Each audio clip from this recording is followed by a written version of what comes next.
So hey everyone, in this video we will see how to turn up volume on a JVC TV without the remote, hidden button and tips. Method first is using the physical TV button.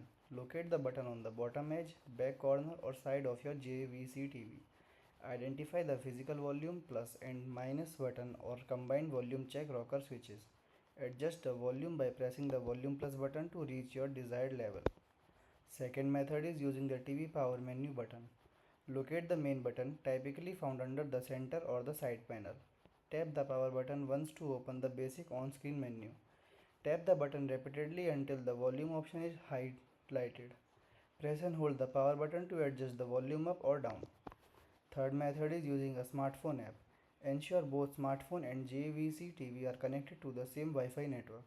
Download the JVC Smart Center app or Google TV Android TV app for the smartphone app store. Open the app and select your JVC's TV from the list of available devices to pair. Use the on-screen volume slider within the app to control the TV volume. Thanks for watching.